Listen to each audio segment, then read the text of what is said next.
الأسماء التي دعاك بها سيدنا أرميا عليه السلام،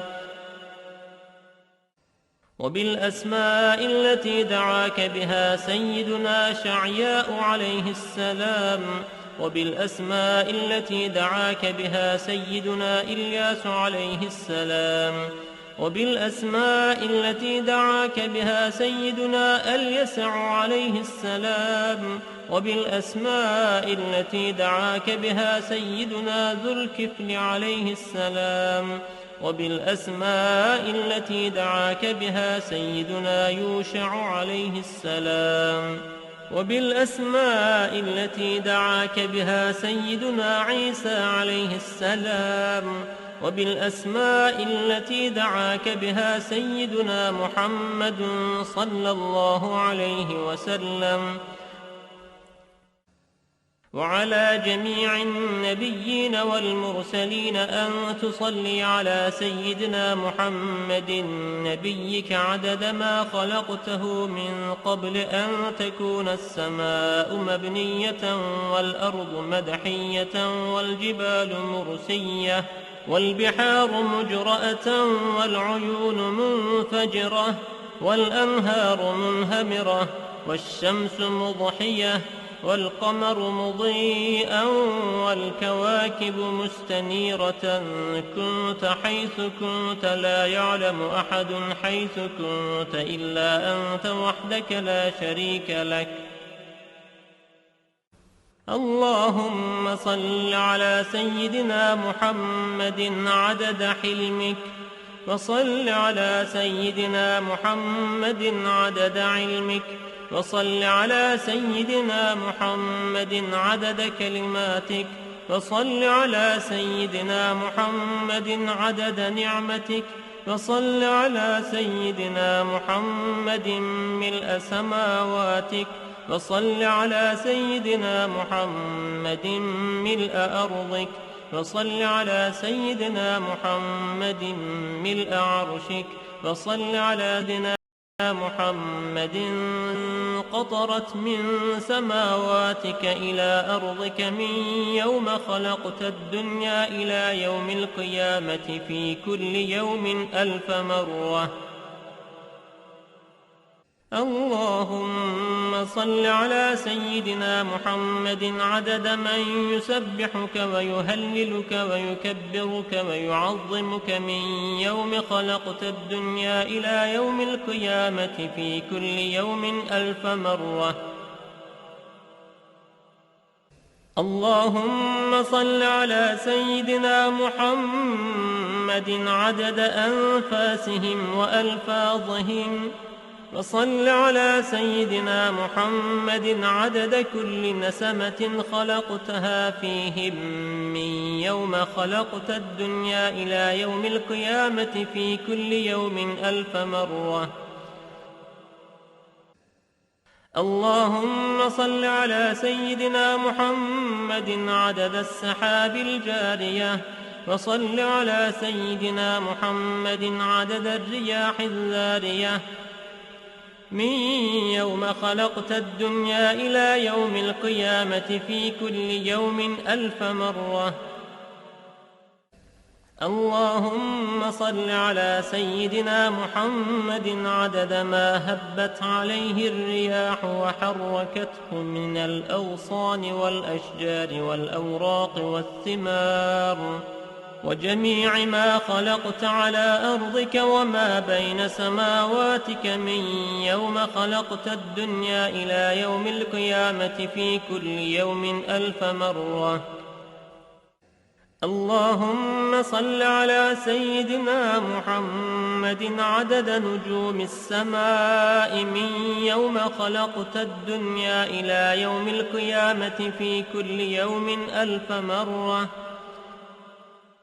اللهم صل على سيدنا محمد عدد ما خلقت في 7 بحارك مما لا يعلم علمه إلا أنت وما أنت خالقه فيها إلى يوم القيامة في كل يوم 1000 مرة.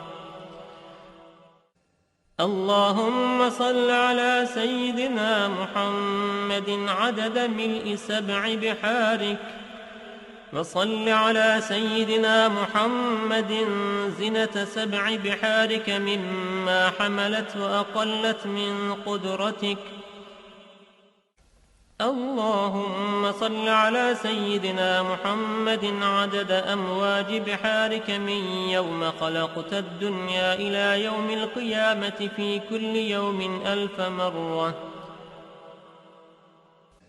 اللهم وصل على سيدنا محمد عدد الرمل والحصى في مستقر الأرضين وسهلها وجبالها من يوم خلقت الدنيا إلى يوم القيامة في كل يوم 1000 مرة. اللهم وصل على سيدنا محمد عدد اضطراب المياه العذبة والملحة من يوم خلقت الدنيا إلى يوم القيامة في كل يوم 1000 مرة. وصل على سيدنا محمد عدد ما خلقته على جديد أرضك في مستقر الأرضين شرقها وغربها سهلها وجبالها وأوديتها وطريقها وعامرها وغامرها إلى سائر ما خلقته عليها وما فيها، ومدر وحجر من يوم خلقت الدنيا إلى يوم القيامة في كل يوم 1000 مرة. اللهم صل على سيدنا محمد النبي عدد نبات الأرض من قبلتها وشرقها وغربها وسهلها وجبالها وأوديتها وأشجارها وثمارها وأوراقها وزروعها وجميع ما يخرج من نباتها وبركاتها من يوم خلقت الدنيا إلى يوم القيامة في كل يوم 1000 مرة. اللهم وصل على سيدنا محمد عدد ما خلقت من الجن والإنس والشياطين وما أنت خالقه منهم إلى يوم القيامة في كل يوم 1000 مرة. اللهم وصل على سيدنا محمد عدد كل شعرة في أبدانهم وفي وجوههم وعلى رؤوسهم منذ خلقت الدنيا إلى يوم القيامة في كل يوم 1000 مرة. اللهم وصل على سيدنا محمد عدد خفقان الطير وطيران الجن والشياطين من يوم خلقت الدنيا إلى يوم القيامة في كل يوم 1000 مرة. اللهم وصل على سيدنا محمد عدد كل بهيمة خلقتها على جديد أرضك من صغير أو كبير في مشارق الأرض ومغاربها من إنسها وجنها ومما لا يعلم علمه إلا أنت من يوم خلقت الدنيا إلى يوم القيامة في كل يوم 1000 مرة. اللهم وصل على سيدنا محمد عدد خطاهم على وجه الأرض من يوم خلقت الدنيا إلى يوم القيامة في كل يوم 1000 مرة. اللهم وصل على سيدنا محمد عدد من يصلي عليه، وصل على سيدنا محمد عدد من لم يصل عليه، وصل على سيدنا محمد عدد القطر والمطر والنبات، وصل على سيدنا محمد عدد كل شيء.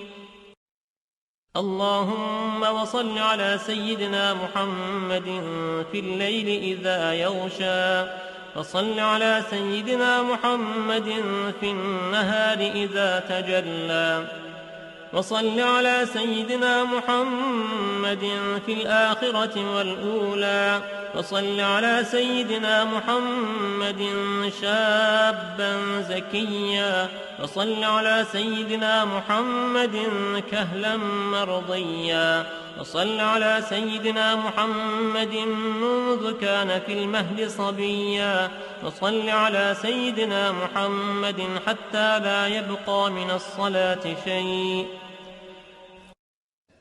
اللهم وأعط سيدنا محمد، اللهم وأعظم برهانه وشرف بنيانه وأبلج حجته وبين فضيلته. اللهم وتقبل شفاعته في أمته، واستعملنا بسنته، وتوفنا على ملته، واحشرنا في زمرته وتحت لوائه، واجعلنا من رفقائه، وأوردنا حوضه، واسقنا بكأسه، وانفعنا بمحبته، اللهم آمين.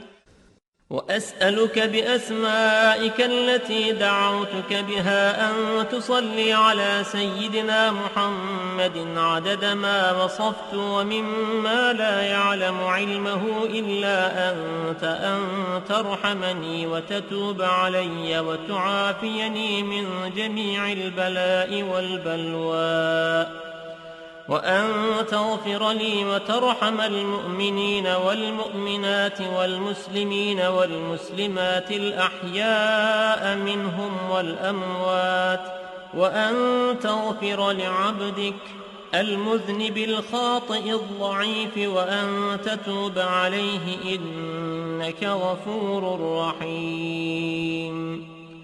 اللهم آمين يا رب العالمين. قال رسول الله صلى الله عليه وسلم: من قرأ هذه الصلاة مرة واحدة كتب الله له ثواب حجة مقبولة وثواب من أعتق رقبة من ولد إسماعيل عليه السلام. فيقول الله تعالى: يا ملائكتي هذا عبد من عبادي أكثر الصلاة على حبيبي محمد، فوعزتي وجلالي ووجودي ومجدي وارتفاعي لأعطينه بكل حرف صلى قصرا في الجنة، وليأتيني يوم القيامة تحت لواء الحمد نور وجهه كالقمر ليلة البدر، وكفه في كف حبيبي محمد. هذا لمن قالها كل يوم جمعة له هذا الفضل، والله ذو الفضل العظيم.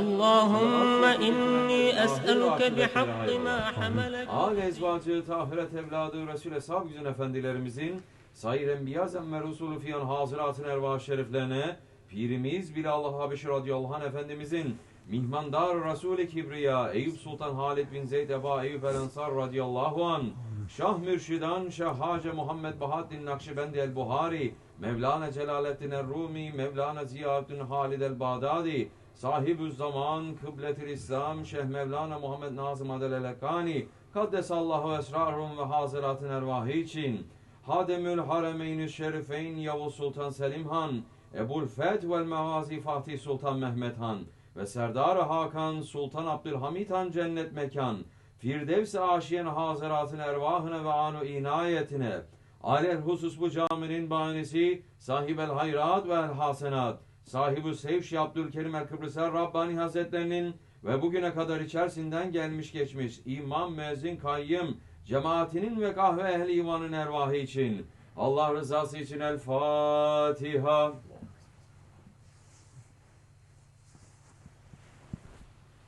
Euzubillahimineşşeytanirracim. Bismillahirrahmanirrahim. İnnallâhe ve melâiketehu yusallûne alen nebi. Ya eyyühellezîne âmenû sallu aleyhi ve sellimû teslîmâ. Allahümme salli ala seyyidina Muhammedin ve ala ali seyyidina Muhammed. Allahu Ekber, Allahu Ekber. Allahu Ekber, Allahu Ekber. Eşhedü en la ilahe illallah. أشهد أن لا إله إلا الله أشهد أن محمدا رسول الله أشهد أن محمدا رسول الله حي على الصلاة حي على الصلاة حي على الفلاح حي على الفلاح الله أكبر الله أكبر لا إله إلا الله لا إله إلا الله الحمد لله الحمد لله الحمد لله رب العالمين والصلاة والسلام على رسولنا محمد وعلى آله وصحبه أجمعين نحمد الله تعالى ونستغفر ونشهد أن لا إله إلا الله وحده لا شريك له ونشهد أن سيدنا محمدا عبده وحبيبه ورسوله صلى الله عليه وعلى آله وأزواجه وأصحابه التابعين والراشدين المهديين من بعده وزمة على تحقيق وزمها لما خلفاء رسول على تحقيق أمراء المؤمنين حضرة أبو بكر وعمر وعثمان وعلي وعلى بكر الصحابة التابعين رضوان الله تعالى عليهم أجمعين يا أيها المؤمنون الحاذرون اتقوا الله تعالى وأطيعوا إن الله مع الذين اتقوا والذين هم محسنون. All praises are due to Allah, Lord of the universes. All praises are due to Allah. Rabbul Izzat, who says in the Holy Quran, Surah Al-Ibrahim, Bismillah ar-Rahman ar-Rahim. Never think that Allah would fail to keep His promise to His messengers. Truly, Allah is mighty, the Lord of revenge. One day the earth will be changed to a different earth, and so will it be in the heavens. And men will come forth unto Allah, the One, the Almighty, and you will see the guilty on that day tied together in chains. Their garments will be made of liquid tar, and their faces covered with fire, so that Allah may repay each soul what it has earned. Truly, Allah is rapid in accounting. Here is a message for mankind. Let them take a warning from it, and let them know that He is no other than one Allah. Let men of understanding be reminded. Sadaqallah al-Azim. And we are asking for the sake of your Prophet, ﷺ, Ya Allah, protect us from your accounting and grant us your mercy. May peace and blessings be upon the mercy to the universe, Sayyidina Muhammad ﷺ. He ﷺ said, beautify your gatherings by sending salawats on me. Your sending of salawats will definitely be your light on Judgment Day. Ya Allah, bless our Master Muhammad ﷺ and his noble family and his blessed companions, especially his four friends, the Khulafa Rashidin, Hazrat Abu Bakr Siddiq, Hazrat Umar Farooq, Hazrat Osman al-Ghani, and Hazrat Ali al-Murtaza, and all those who follow them until the last day. Bless the Mashayikh of our noble tariqat, and bless the sultans of the noble Khilafat al-Usmaniyah who preserved the Sunnatul Rasul. Bless all those who walk in their footsteps until the last day. Ameen. Ya ayyuhal mu'minun, O believers. Rajab Shahrullah came and passed. And now Sha'ban al-Sharif is about to take his leave from us. Nothing stands between us and Ramadan but a matter of days. Inshallah Rahman, may we enter it with sincerity and faith, and may we leave it dressed with the signs of our Lord's acceptance and pleasure. Amen. O believers, our religion is Islam. Our book is the Quran.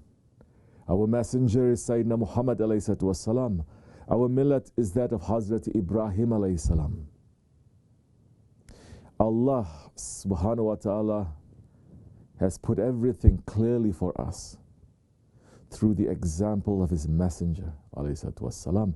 And that messenger alayhi wasalam is sent to us not only as a giver of good news, but as a warner. Just as he ﷺ said in his first statement to his family, the Quraysh, he said, "O sons of Abd Manaf, I am a warner. I am like a man who saw the enemy and went to guard and then goes to guard his people, but is afraid the enemy might reach before him. So he shouted, 'Be on guard.'" What must we guard against?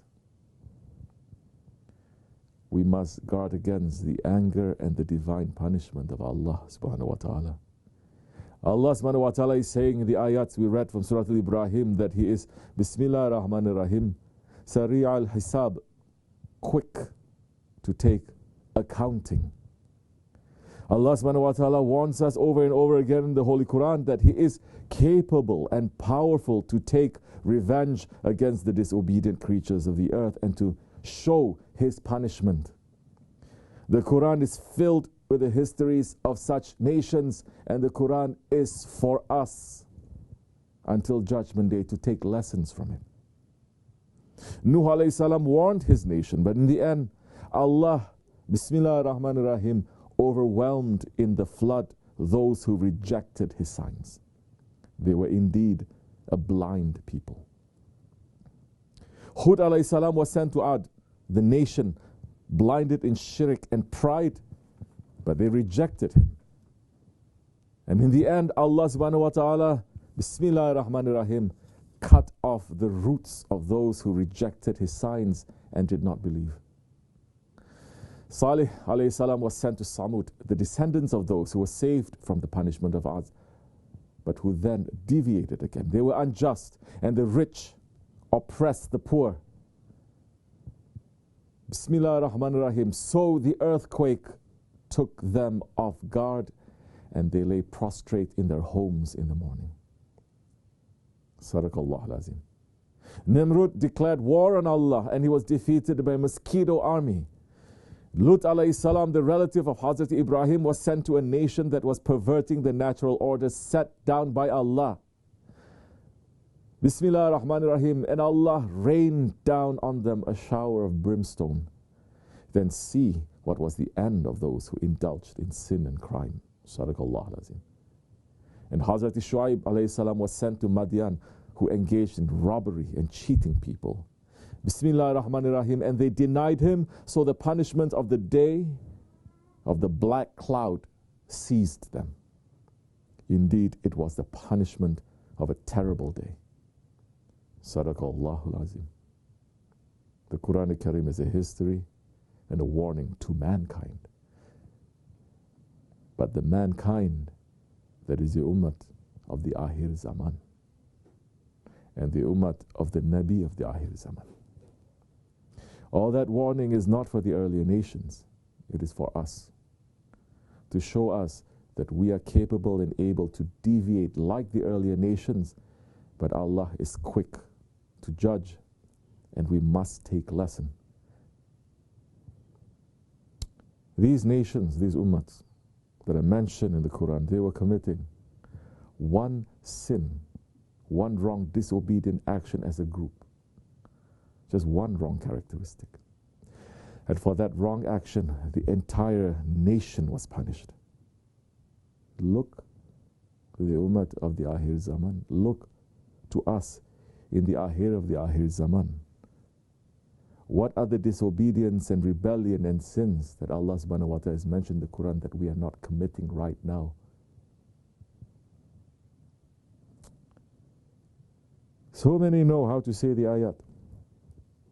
Bismillah ar-Rahman ar-Rahim. You are the best of the nations raised up for mankind. You enjoin what is right and forbid what is evil and believe in Allah. Sadaqallah al-Azim. Yes, the ayat says that we are the best of nation, but the same ayat has conditions. The conditions that Allah subhanahu wa ta'ala put is saying that we are the best nation when we have amri bil ma'ruf wa nahy anil munkar. We are the best nation when we believe in Allah and we enjoin, we encourage, we hold on to what is good and we forbid evil. And to enjoin good and evil, to enjoin good and to forbid evil is the work of the prophets. And to continue that work, one needs, you must have. It is the divine protocol to have the representative of that prophet, the Khalifatul Rasul, this ummat, this Akhir Zaman ummat. We not only abandon the Khalifa, we reject him now, and we deny, and with that we abandon the divine laws. When we abandon Allah's divine laws, when we abandon the true belief in Allah, we cannot claim that we are the best of nations. Because in reality, today's people are raising their heads against the divine laws. And we are declaring individual lordship against Allah, and we are challenging Allah, and we're trying to compete with him for authority. Just like Nimrud. This is just the sunnat of Nimrud.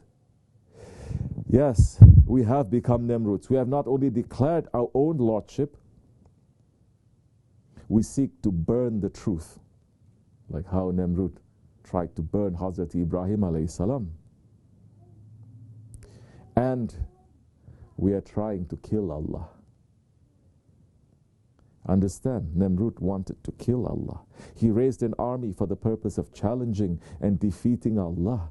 Nimrud was not satisfied with the lordship of the earth. He wanted the lordship of the heavens too. He wanted to oppress and dominate and tyrannize everything. That is today's people. Nimrud, he tried to burn the truth. He threw the Sahibul Haq of his time, Ibrahim alayhi salam, into the fire. But Allah subhanahu wa ta'ala destroyed his evil plans. Allah is Latif. Bismillah ar-Rahman ar-Rahim. They plot and plan, and Allah also plans. But the best of planners is Allah. Sadaqallahu al-Azim. So he turned. Allah subhanahu wa ta'ala turned the fire into a garden.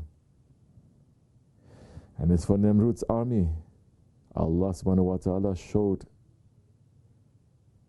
their weakness in his sight by sending his weakest soldiers, the mosquito army, to destroy the proud army of Nimrud that nobody can hold against that time. And from that mosquito army, Allah subhanahu wa ta'ala sends his most crippled soldier, the broken-legged mosquito, to enter Nimrud's head and to be the cause of his destruction. Allah is the best of planners. And Allah does not accept a challenge. This is the result of disobeying and challenging Allah. In Akhir Zaman Insan, Akhir Zaman mankind, we have collected and gathered all the disobedience, all the rebelliousness, all the arrogance, all the dirtiness, all the crimes that were the cause of the destruction of the earlier nations. And those earlier nations were punished for committing one sin. Majority of them committing one sin altogether. But the nation of the Akhir Zaman is committing every crime altogether. But the sky stands. It still stands. And the arrogant man looks on the horizon. But deep inside, he knows that the promise of Allah is coming. He can never be satisfied, and he can never be at peace. The tyrant can never be at peace. Just like the army of Nimrud, who saw the dark clouds coming on the horizon, just like the nation of Nuh, who felt the first drops of the burning rain, so too the Akhir Zaman, mankind, they now feel, we're just feeling the first traces of divine anger. Because this punishment that is coming to us now is affecting the entire globe. It is not one group, it is not one country, it is not some countries. It is affecting and punishing the whole planet and everyone. Rahmatan lil Alameen, Hazrat Muhammad Mustafa alayhi salatu wassalam, he tried to protect us from that divine azab. Sahib al-Sahib is telling us that the Holy Prophet ﷺ, he asked Allah subhanahu wa ta'ala, saying, Ya Rabbi, don't punish my nation like you punished the people of Nuh through the flood. And Allah Zul Jalal replied, Ya Muhammad ﷺ, I'm not punishing them that way. But your nation will be so disobedient when you are veiled from them. They will turn back to unbeliever lifestyle. They're going to run after the Jews and the Christians step by step, and they are going to invent a fire and they are going to burn themselves with that fire. The flood of fire is going to happen to them. And what is happening today? It is not yet that fire punishment. If people are thinking this is the biggest punishment before the judgment day, this is nothing yet. That punishment, definitely, that punishment of the fire, the flood of fire, definitely, it is going to come, because all nations had come together to invent the weapons to bring a flood of fire decades ago. Definitely, if you don't look at this plague that is spreading as a punishment from Allah, if we continue in our arrogance and rebellion, definitely that flood of fire is going to overtake us. But that is not the punishment that is reaching to mankind today. The flood of fire is not the punishment that is reaching to us today. This that is happening to us today is an air punishment. Allah subhanahu wa ta'ala is Al-Qadir. He can do whatever He wants, however He wants. And He is sending us a punishment now that in reality is also from our own hands. We have poisoned the air to ourselves. That if we breathe in it, it will enter our lungs and cut our breathing. The flood of fire has already been invented by our own hands. Now the air is poisoned by our own actions. O mankind, don't fool yourselves to think that this is not a punishment. Look to the signs of your Lord. This plague has spread and locked people in their homes during the holy months.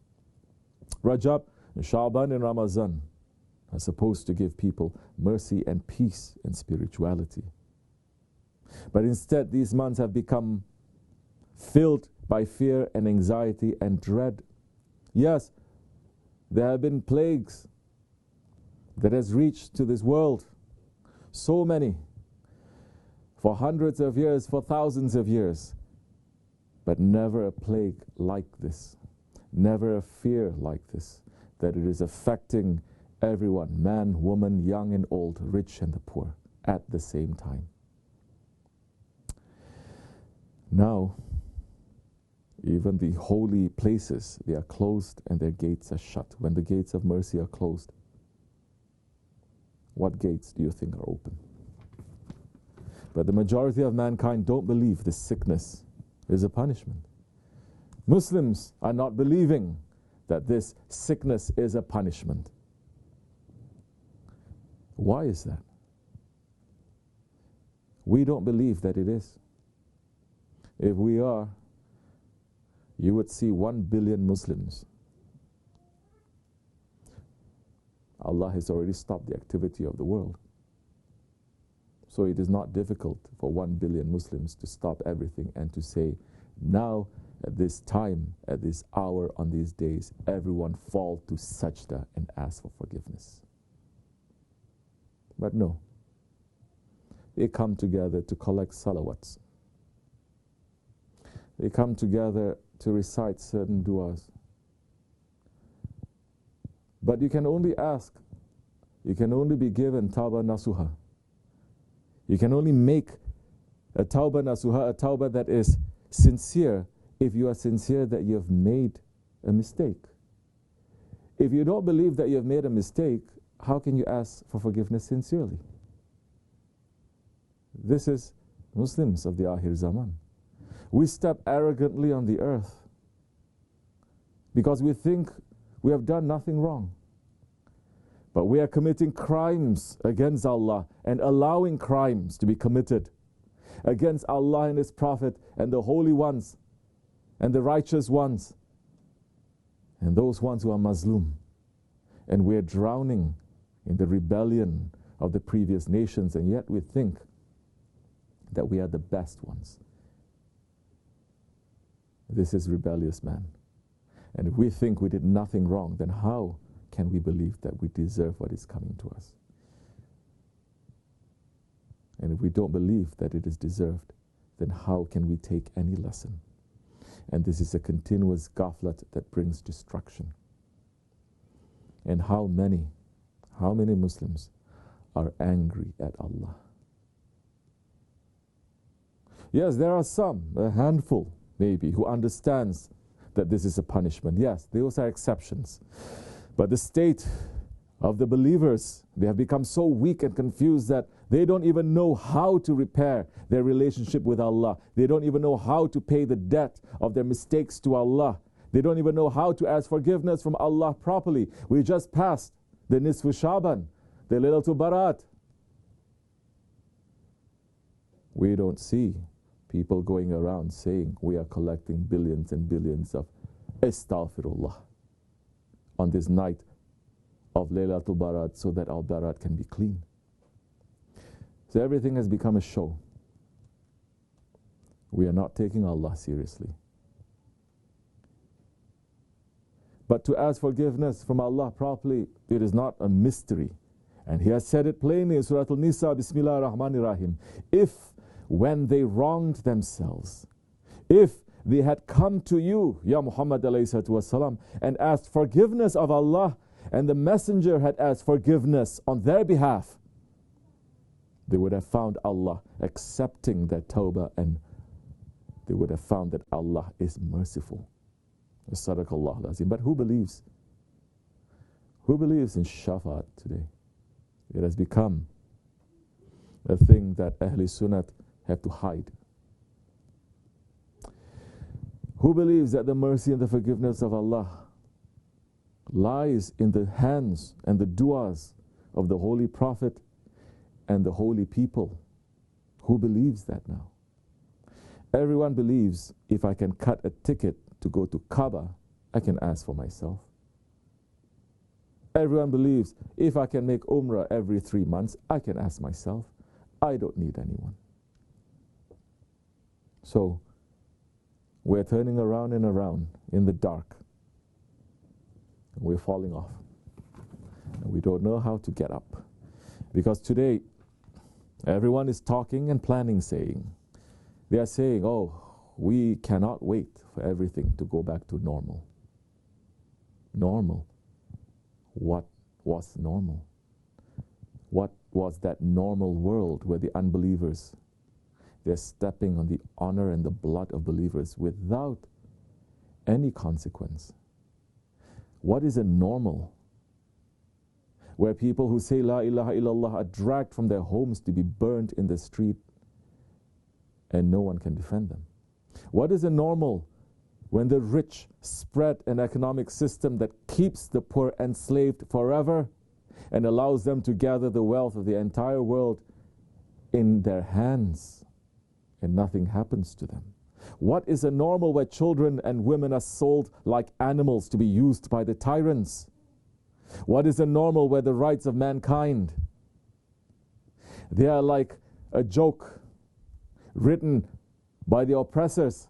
What is a normal when the earth is destroyed daily by the greed of mankind? What is a normal where even the sky is torn apart by mankind's tyranny? What is a normal when people just don't care? What is a normal when what they care about is just to laugh and have a good time? That is the normal that we want to return to. Allah subhanahu wa ta'ala has broken that normal through the weakest creature. He has not split the earth and the skies yet. May that normal never return. May we not accept that as normal. Sayyid al-Kainat alayhi salatu wasalam came. He came 1400 years ago. He came to break that normal. He broke the system of the Quraysh that allowed for the oppression of the weak, of the slaves, of the women, of the children, of the tribeless. And he ﷺ brought a divine nizam that is most important. A divine law that gave rights to every creature, human and non-human, that was created by Allah. That was his mission, and he trained enough people to continue that mission until Judgment Day. But today's Muslims, We have rejected that tradition more than 100 years ago. And we are not continuing that tradition. Are today's Muslim kings and presidents and prime ministers and leaders continuing that tradition? Or have they taken lesson from the unbelievers and taken the unbelievers as their teachers and their guides and have become the Ahli Zulm? They have become those who see the weak and helpless as a fuel that will feed the fire of their own greed, their own political ambition, and their own political power. They have traded the palaces of paradise for this dirty dunya. These Ahli Zulm Muslim leaders, they have offered the blood of the poor Muslims as a tribute to these deputies of Dajjal so that they might sit at the table of kufr and bend down to their masters. This is the normal of Akhir Zaman, and we don't want that normal. And individual Muslims have also brought on a new normal as well. You go against the laws of Allah and His Prophet, you openly rebel against Allah and demand the support and praise of the Ummah. This is what we are up to. Muslims are openly disobeying Allah and saying, but you must agree with me, you must praise me, you must say that I am the best. And if anyone speaks up and says, no, haq is haq and batil is batil, you cannot change it, these shaitans jump on them to say, but Allah loves everyone. Allah created us this way. Allah knows my heart. Only Allah can judge. Allah will forgive. Allah is merciful. They rebel against their Lord and claim to know Him. But understand, even that one who is known from all over the world as the one who loves Allah most and is known for his love of Allah and Allah's love of him, Hazrati Maulana Rumi, he is saying, addressing to these people in his Masnavi, saying, this betrayal brings ugliness. It turns fertile earths to stones. Sajda is not allowed to every heart. Mercy is not for everyone. Don't sin and break the law and depend on thinking, I will repent and get His protection. Real tawbah needs the heat and the tears of pain. How can those that they fearlessly disobey Allah claim to be His beloved ones? But that is our condition today. But despite this, Allah's mercy is still falling, descending to the earth. But know that this is not for us. The mercy, it is not for us. The Holy Prophet ﷺ said, Ya muhajirun. And that is especially important for the Muslims of the Akhir Zaman, because so many, they are no longer staying in the lands and the countries of the forefathers, but they have become muhajir. He says, Ya muhajirun, there are five things that you will be tested with, and I seek protection with Allah for you so that you don't have to live to see these tests. Immorality never appeared among a people to such an extent that they did it openly, except that plagues and diseases that the ancestors didn't know spread amongst them. Meaning that when people become immoral, and it appeared to such an extent that they do it openly, to know that Allah will send plagues and diseases that even the ancestors didn't know. They don't cheat in weights and measures. When the nation cheat in weights and measures, then they will be hit with famine, severe calamity, and the oppression of their rulers. When they withhold the zakat, the rain will be withheld from the sky. And if it were not for the animals, no rain would fall on them. They do not break their promise to Allah and His Messenger, except that Allah will allow their enemies to overpower them and take some of what is in their hands. Unless the leaders rule according to the book of Allah and seek all good from what Allah revealed, Allah will cause them to fight one another. And the Prophet ﷺ speaks the truth. This is what is happening to us. And we don't even deserve the rain. Allah is sending it only for the animals.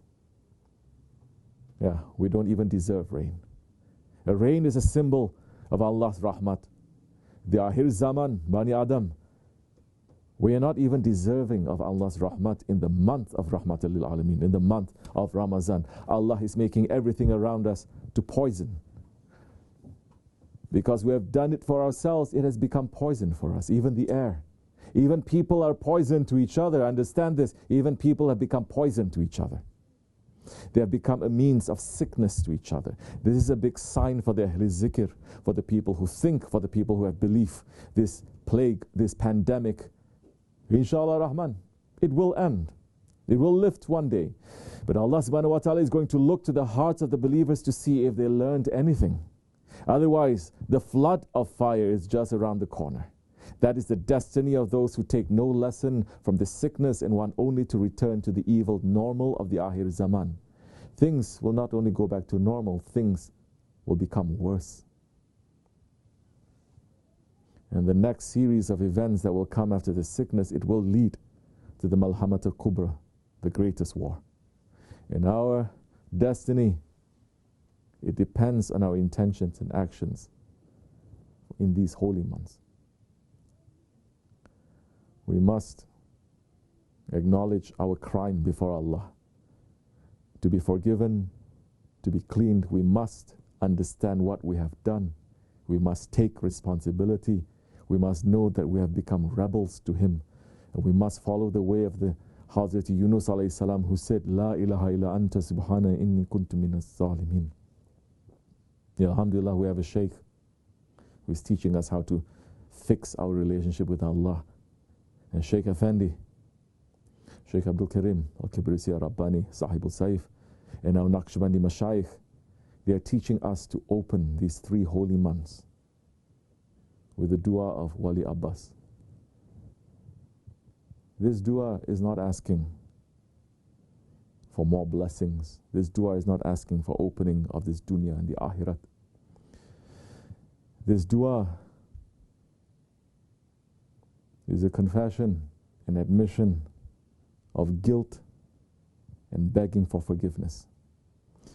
So in this last Jummah of Sha'ban, entering into the holy days of Ramadan, we're making that dua, coming to our Lord's presence as rebels and begging Him to clean us and make us His pleasing servants. Ya Allah, I seek forgiveness of You for everything that I made tawbah for but then went back to. And I ask forgiveness of You for everything I displeased You with, and all that concerns me with which You are displeased. And I ask forgiveness of You for the favors which I used for increasing my disobedience against You.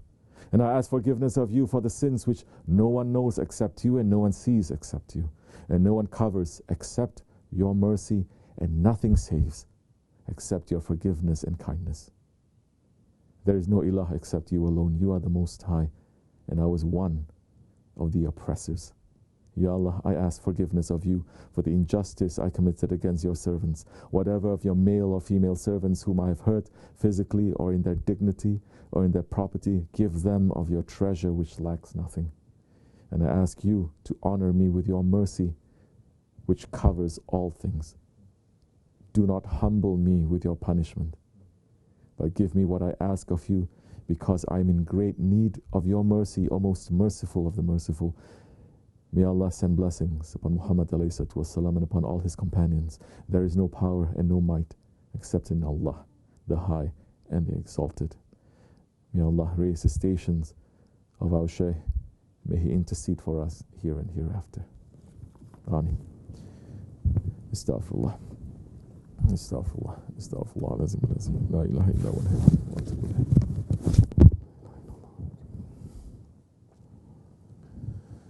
لا إله إلا الله وحده لا شريك له له الملك قدير لا إله إلا الله وحده لا شريك له لا إله إلا الله وحده لا شريك له لا إله إلا أنت سبحانك إني كنت من الظالمين لا إله إلا أنت سبحانك إني كنت من الظالمين لا إله إلا أنت سبحانك سبحان قدوس ربنا رب الملائكة والروح سبحان قدوس ربنا رب الملائكة سبحان قدوس ربنا رب الملائكة إن دين عند الله الإسلام قام الصلاة الله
Say a question again. In the khutbah you mentioned we need the heat of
saying cry.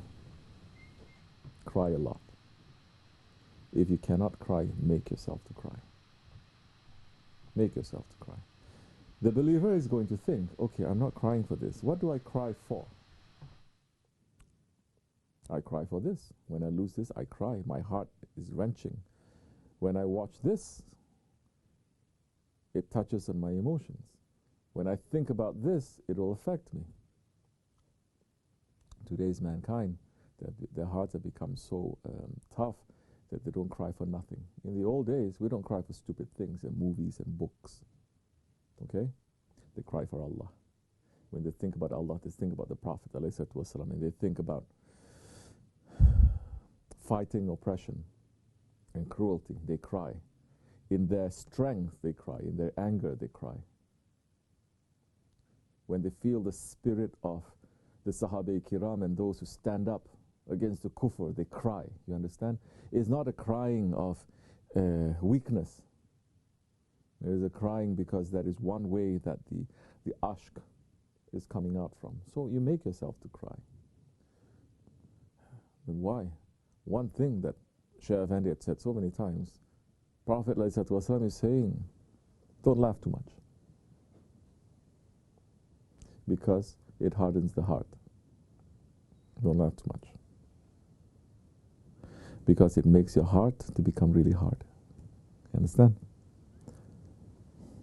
Today everything is about entertainment, right? And the easiest form of entertainment is not even about something interesting, something curious, something knowledgeable.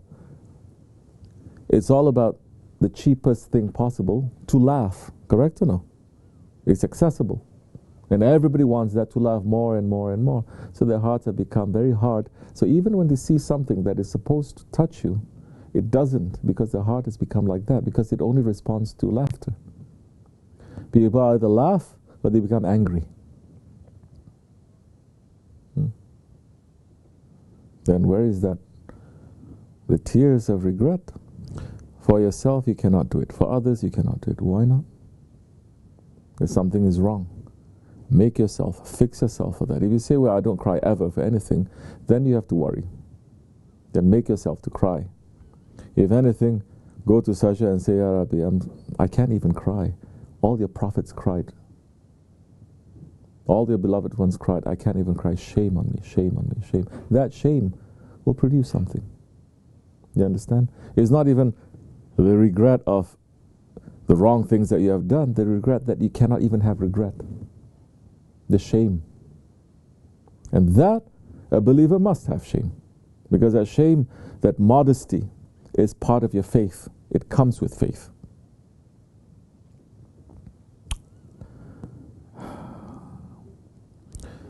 So,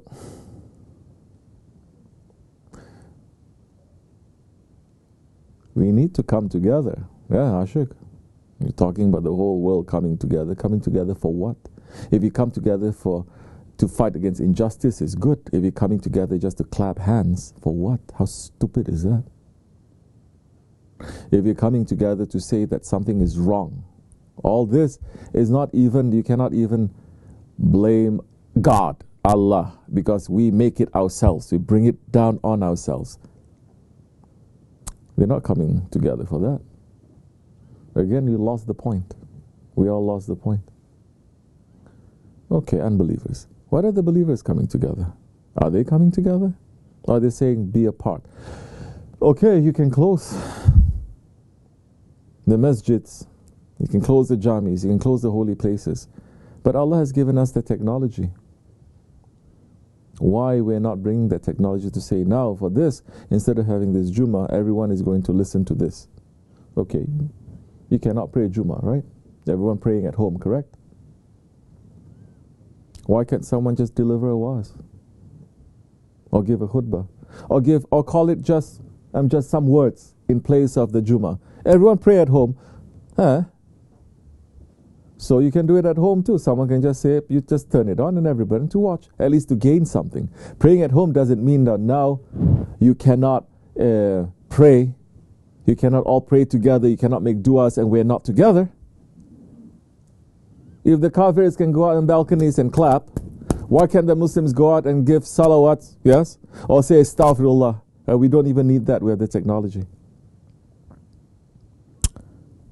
But the ego makes the people who are running after dunya and their nafs to become very stupid. They don't get the simplest things in front of them. I'm just seeing, I'm looking around, I'm checking. I have to check. I would like to do it, but I have to check to see what is going on. I have to check their pulse. Different people, different organizations, different scholars, different sheikhs, different imams. And I'm thinking, oh, this one is saying, everyone take this dua and read. And I say, what is this dua that they're asking for? So many of them miss the point too. Because the dua is not asking for Allah's forgiveness. Oh, no, we put astaghfirullah 100 times before. That's not the same. It's just by the way.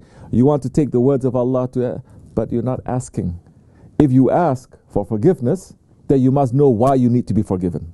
This is the key too. Having the hot tears and all of that is knowing that you've done something wrong. But like what the khutbah is saying, if you don't know, if you don't believe you've done something wrong, for 100 years, how many Muslims believe that we've fallen backwards? How many Muslims believe we've committed a grave crime against Allah and His Prophet? How many? Very few. A handful, if we can find that. Especially in the last 5-10 years. Actually, in the last 8 years.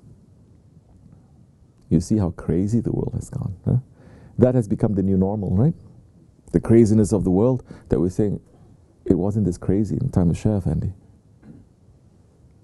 And it's as if now just one awliya is saying, stop. One awliya putting his foot down and say, stop. We need to take to see what is there for us. Stop. And these things, these punishments, they don't come without a warning, without any signs.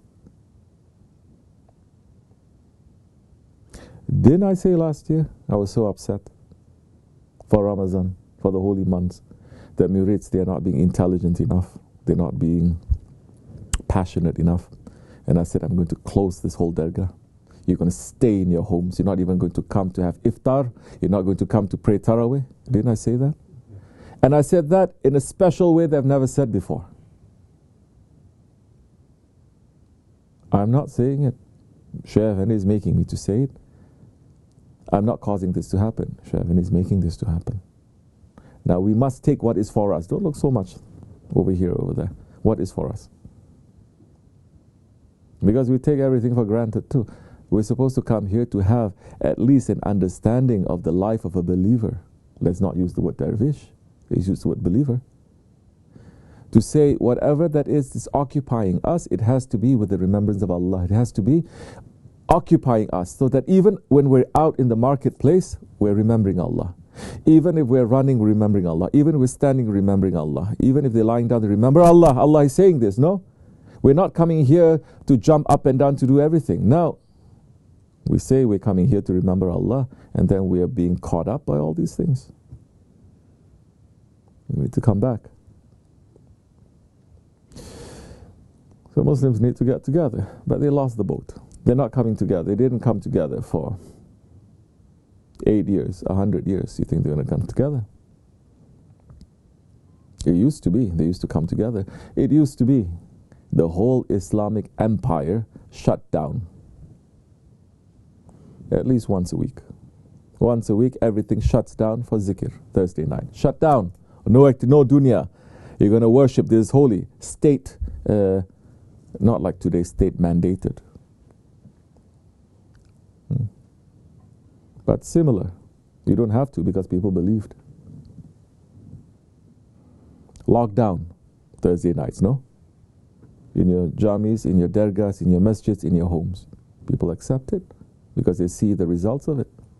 Because it is what the Prophet is saying.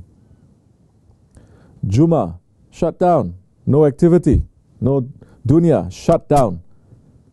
And shut down for what? Clap hands? Making bread? Shut down, remember Ya Allah. At least every week. Holy nights, holy days. Oh, people were running then to that because it pulls ourselves, it combines everything together, it brings us together. So we lost that. People don't even remember. So even now, which it is better than maybe 10, 20 years ago, people are more doing Mawlid, they're doing more of the Ahli Sunnat practices. But practices they're doing, that the belief is missing. Practice, they say we're Ahli Sunnat, but they don't believe, they don't hold highly and strongly, for example, intercession of the Prophet ﷺ, intercession of the awliya Allah. They don't. When you see openly people who take this as a normal, as a part of their tradition, as the backbone of Islam, is Turkey. Everywhere else in Muslim countries is like a dirty secret. Oh, you're the weird ones. Oh, it's not really that good. They kind of, you understand? Name any Muslim country that you go, you can go to a grave of a holy one and you open your hands and people are not going to look at you strange.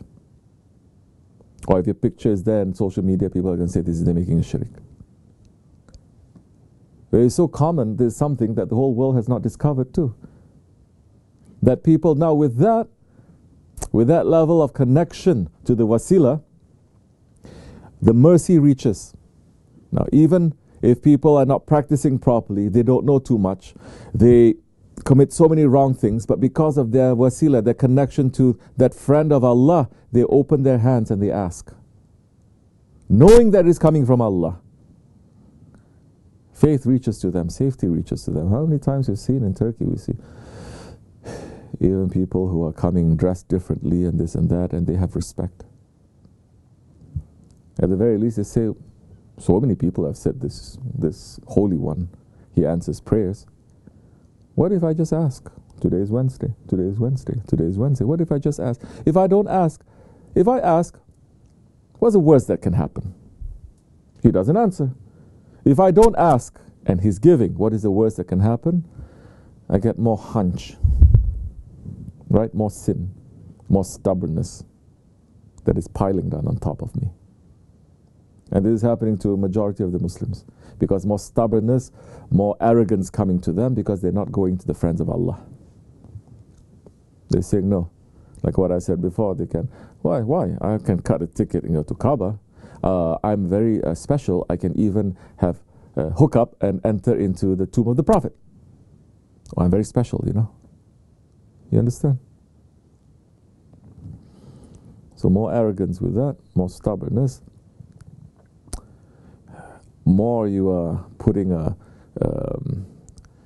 let's say, a shield to stop yourselves from feeling the rahmat of Allah. Like I said also, this world has seen so many pandemics, so many plagues. There were so many times in Muslim history, in the time of early history also, tens of thousands of people would die. They'd be on the streets. You understand? 70,000 in one day, they would just die. Muslims, believers. But they never, their faith was never shaken. And they know this is definitely a punishment from Allah. We have to ask Allah. Yes, they take precautions. Whatever they're doing today is from Islam anyway. We did that 1400 years ago. Social distancing, washing your hands. Like I said, it took them 1,400 years to learn how to wash your hands. Maybe it's going to take you another 1,000 years to know how to wash your feet. We know all of that also. But we know that cure and the disease, it is coming from Allah. The disease is Allah's servant as well. It obeys only Allah's orders. And we look for that. We look for the cure through the owner of this. But Muslims have lost their faith. Now, of course, we have for so long, for 100 years, we're going to unbelievers to solve our problems. We're going begging to unbelievers. But Allah openly is saying in that ayat, if they only come to you to ask you, to pray for Allah to forgive them, Allah will Allah will forgive them.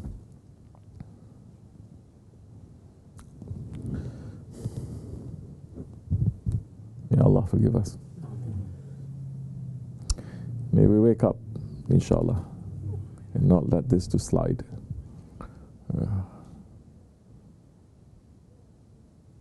Whole world is happy, except for man. Whole world is happy, except for man.